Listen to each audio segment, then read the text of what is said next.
non-comedogenic, very budget friendly for a mineral tinted sunscreen, suited for sensitive skin.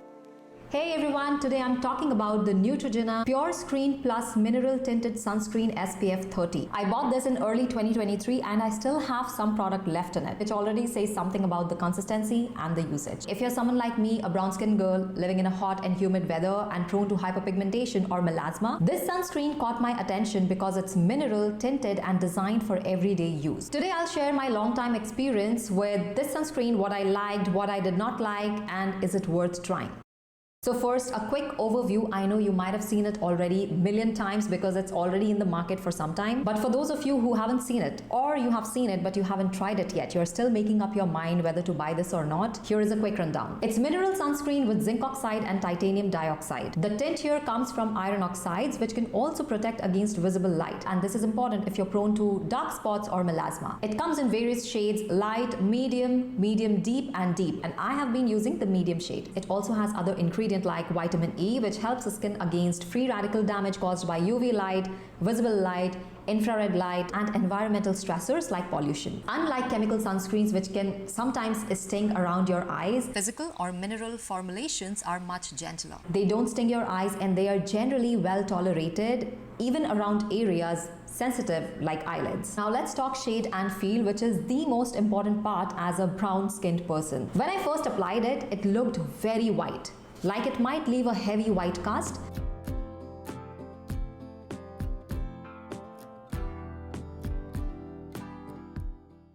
But it does take time blending. It took me a good 4 minutes to blend this entirely.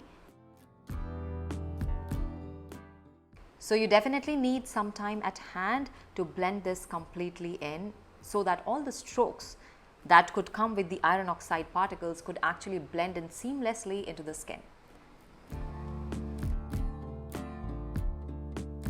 But after blending, it does adapt to the skin. Give it some time. Though not perfectly, there is still a slight cast, as you can see, and it does feel thick and oily, especially in hot and humid weather conditions. And for me, this makes it less comfortable for outdoor use in the sun. But if you are in an air-conditioned office or at home, it works fine. Or if your job lets you travel to places which is cold. You can also set it with powder to reduce the sheen. Now here is a pro tip. If you are wearing light colored clothing, apply this just on your face and use a non-tinted sunscreen for the neck and chest to avoid staining your clothes. The texture is a slightly thick fluid, so it takes time to rub in.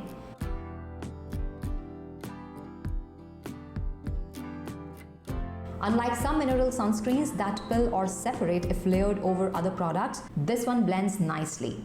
The finish is dewy and hydrated, but a little oily for tropical climates. It doesn't sting your eyes, as I said, and the tint is quite natural. Like, it still may look a little ashy, but give it some time to settle. It usually comes very close to my actual skin tone. No orange, no ashiness, which is kind of a win when compared to other tinted mineral sunscreens I'm trying these days. So why I'm still reaching out for it and what makes this sunscreen stand out? Number one, because it's a mineral sunscreen and it's a tinted formulation. It protects against both UV and visible light, which is crucial for preventing hyperpigmentation. Studies suggest broad spectrum sunscreens protect against UVA, UVB, but do not adequately protect against visible light.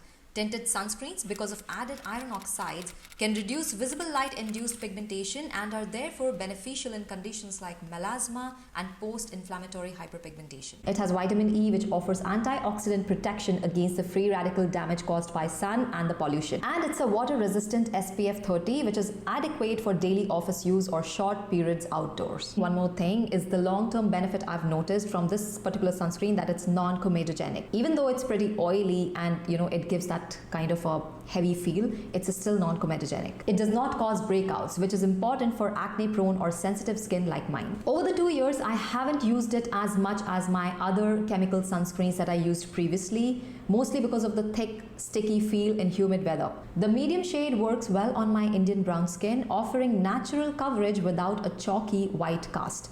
The tint is subtle, not meant for fully cosmetic camouflage. Think sheer tinted moisturizer, not foundation though. For deeper skin tones, medium deep might work too. The pigments are well balanced and natural, unlike many other mineral tinted options that turn orange or ashy. To give you a quick rundown, here are the pros and cons. It is mineral and tinted, which gives you UV plus visible light protection. It has a natural tint, no chalkiness. It is non-comedogenic, gentle on eyes and sensitive skin. The cons are its thick and slightly oily texture, not ideal for hot and humid outdoor use. Application can be slightly time-consuming and slightly messy.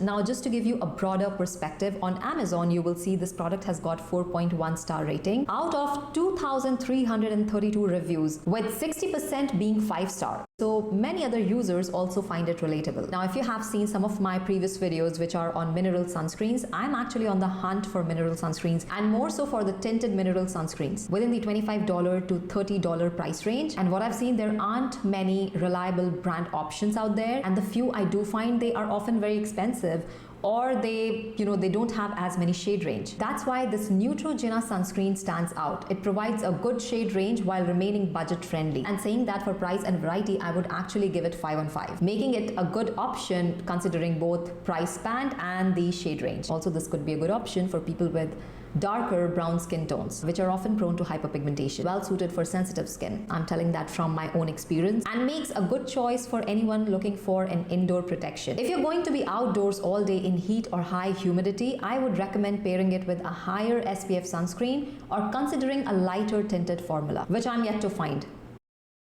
Now, considering all of what I have mentioned, the price range, how it sits on the skin, the shade match, and how it blends, the time it takes to blend, I would give this sunscreen a 3.5 rating on 5 based on my personal experience. And here is the quick breakdown. Shade range, a 4 on 5. It has a good variety, works on multiple skin tones. Skin feel, 2 on 5. It feels quite oily and heavy, and on hot, humid days, it can make your face feel warmer than the rest of your body. Time to blend, 3.5 on 5. Takes a little effort to rub in evenly, but not unmanageable. Price, a 5 on 5. Very budget friendly for a mineral tinted sunscreen. It's a good drugstore option, especially if your skin is prone to hyperpigmentation and you prefer physical over chemical sunscreen. If you're curious where to buy this from, I've put the link in the description below. And if you want more reviews on mineral tinted sunscreens for brown skin, stay tuned. I will be testing more in upcoming videos. And that's all for today's video. I'll see you all in my next video. Until then, stay tuned, stay beautiful.